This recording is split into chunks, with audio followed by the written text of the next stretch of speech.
Hello বন্ধুরা, welcome back to my channel. আশা করি তোমরা সবাই খুব ভালোই আছো। থাম্বনেল দেখে তোমরা তো বুঝতেই পেরেছো আজকে আমি কি বিষয় নিয়ে ব্লগটা করতে চলেছি। যাই হোক, আজকের বিষয় হচ্ছে যে আমার এই নন মডিউলার কিচেনটাকে আমি কিভাবে মডিউলার করার চেষ্টা করলাম, সেটাই আজকে তোমাদের সাথে শেয়ার করব। আচ্ছা, এখন কিন্তু চলে এসেছি রান্নাঘরে। আজ তোমাদেরকে তাহলে একটু পিছন দিকে চলে যাই, কারণ আমি সবেমাত্র 1 মাসের এই চ্যানেলটা, তোমরা তো অনেক কিছুই জানো না, তাই তোমাদের সাথে একটু কিছু শেয়ার না করলে তোমরা বুঝতে পারবে না। এই দেখো, এই যে জায়গাটা দেখছো, এই জায়গাটা কিন্তু আমাদের একটা বারান্দা ছিল। আমাদের একটা ঘরের প্রয়োজন হওয়ায় যেখানে আগে রান্নাঘরটা ছিল, রান্নাঘর ডাইনিংয়ের জায়গাটাকে আমরা ভেঙে একটু রিনোভেশন করার চেষ্টা করেছি। আর এই জায়গাটা হচ্ছে আমাদের বারান্দা ছিল।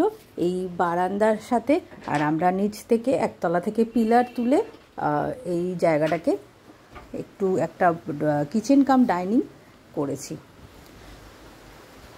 সেটা করেছি তাও বেশ কয়েক বছর হয়ে গেছে, 2021-এ এটা করেছিলাম। কিন্তু তখন না, একটু বুঝতেই তো পারছো, সবই তো টাকা পয়সার ব্যাপার আছে, সেই জন্য তখন আর এই জাস্ট আমরা থাকতে, এটা আমাদের যেহেতু একদম এটা আমার হাজব্যান্ডের পৈতৃক বাড়ি, এইটা সেইভাবে তো হট করে যেখানে সেখানে ভেঙে ফেলা, আর অনেক বছরের এই বাড়িটা প্রায় 50 বছরের বাড়ি, যেখানে সেখানে যখন তখন ভেঙে কিছু করে ফেলাও সম্ভব নয়। সমস্তটাই বুঝে শুনে মিস্ত্রি ডেকে ভালোভাবেই আলোচনা করে করতে হচ্ছে। যাই হোক, এটা আমরা 2021 সালে করেছিলাম। তখন কিন্তু আর যেরকম নর্মাল হয় স্ল্যাব করে রান্নাবান্না করা, সেইভাবেই করা স্টার্ট করেছিলাম। আর এখন যেটা করলাম, ক্যাবিনেটগুলো করা ছিল না, জায়গাটা তোমরা যেরকম দেখছো এরকমটাই ছিল, একদম টাইলস সবই ছিল, কিন্তু এখন করলাম ক্যাবিনেট, তার সাথে একদম যে মডিউলার যেরকম ক্যাবিনেট হয় সেটাই একটা সাইডে করার চেষ্টা করেছি। আর এই ভিডিওটা কিন্তু বেশ কিছুদিন ধরেই হয়েছে, কারণ আর রোজ তো ডেইলি ব্লগের সাথে আর এইটা দেখাইনি, কারণ কি তখন এত মিস্ত্রিদের ঘটর আওয়াজ, সেই তখন আমি যতটা পেরেছি একটু করে ক্লিপিংস তুলে রেখেছি। তারপরে সমস্তগুলোকে এক জায়গায় করেই আজকে এই ব্লগটা তোমাদের সাথে শেয়ার করা। আশা করি তোমরা দেখে বুঝতে পারবে যে কীভাবে একটা রান্নাঘরে ইউজ করতে তার মধ্যে মাঝখানে দুপুরবেলার দিকে মিস্ত্রি এসে কাজ করেছে, আর তারপরে রবিবার এসে কাজ করেছে, শনিবার দিন দুপুরবেলা এসে কাজ করেছে। যেদিন আমার ছুটি ছিল, আমি বাড়িতে ছিলাম, সেদিন এসে, যেহেতু এই কাঠের দোকানটা হচ্ছে আমাদের একদম বাড়ির কাছেই।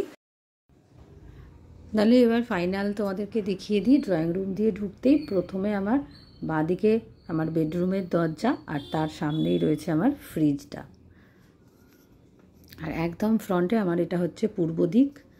আর এই দেয়ালটা 3টে র্যাক রেখেছি, ওপরের র্যাকটায় মানি প্ল্যান্ট রেখেছি, আমার একটা অরেঞ্জ কালারের কাপ ছিল তার মধ্যে, আর কিছু কাঁচের বাটি গ্লাস এগুলো দিয়ে সাজিয়েছি। আর কর্নারে মধ্যে ওই ছোটো চাটা খাওয়ার পরে কাপ চামচ এগুলো ধোয়ার জন্য এখন কোনায় একটা স্টিলের র্যাক রয়েছে।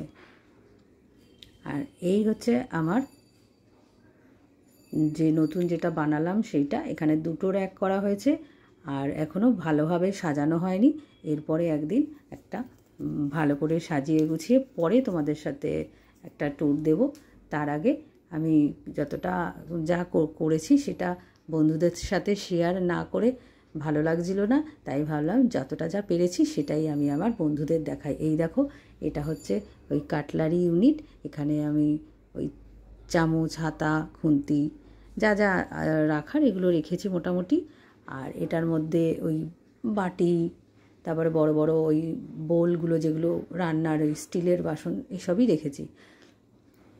আর তার নিচে হচ্ছে সবথেকে বড়, এটার মধ্যে যেহেতু আমাদের বাঙালিদের খাবার বোঝো তো, বড় থালাতেই খাওয়া হয়, এই জন্য এই জায়গাটা একটু বড় করে করা হয়েছে। আর তোমাদের আর ঢুকেই রান্নাঘরে ঢুকতেই ডান হাতে পড়বে আমার এই জলের জায়গাটা। আর তারপরে হচ্ছে ডাইনিং টেবিলটা, আর ডাইনিং টেবিলের ওপরেই আমি জলগুলো মোটামুটি ভরে গ্লাসের ওপর রাখা হয়। আর এই যে পুরনো যেখানে বাসন রাখতাম সেই র্যাকটা এখন আপাতত রেখেছি, পরে চিন্তা ভাবনা করব এটাকে নিয়ে কি করব না করব। আর এই দেখো বাসনগুলো এইভাবে বৌদি তো এসে মেজে দিয়ে গেছে, তারপরে ওইগুলোকে মুছে মুছে আমার কিন্তু খাটনি একটা বাড়লো, এগুলো তো আর এখন আর ওরকম রেখে দেওয়া যাবে না, এইগুলো এখন মুছে মুছে গুছিয়ে তুলতে হবে, এই হচ্ছে একটা ব্যাপার। যাই হোক, আমার এই কিচেনটা তোমাদের কেমন লাগলো জানিও, আর ভালো লাগলে অবশ্যই লাইক কমেন্ট করে আমাকে জানিও বন্ধুরা। আর তাহলে চলো টাটা, আজকে এইটুকুই, আবার খুব শিগগির দেখা হচ্ছে অন্য একটা ব্লগে। ভালো থেকো, সুস্থ থেকো সবাই।